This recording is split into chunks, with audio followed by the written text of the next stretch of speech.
Hi, it's Mitzi Wyman here, and today, like many of you, I've woken up with the shocking and dispiriting news that Donald Trump has been elected as President of the United States for a second time.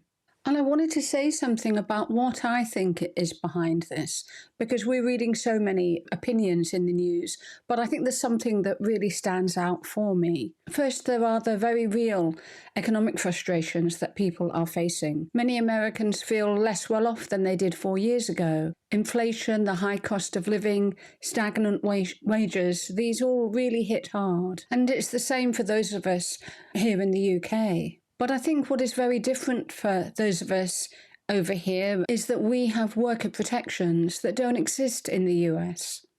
Many Americans have to choose between taking a day off for annual leave or to care for a sick child or parent and earning a living, and I think that's really brutal. Then there's the role of media. News outlets like Fox News don't just inform, they push and polarize people. I've spoken about this before when I talked about how so many women of a certain generation felt that they'd lost their fathers to Fox News and found someone they could really relate to in Tim Walz, who offered a very different type of male masculinity. But of course that brings us to something else we can't ignore. Trump has tapped into those hidden prejudices that can sway votes, and of course Kamala Harris was always up against.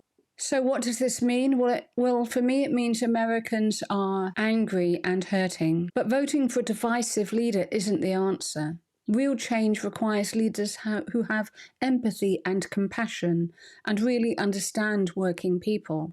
So we need to start working again, supporting friends over in America and also here in the UK, where we aren't immune to these forces.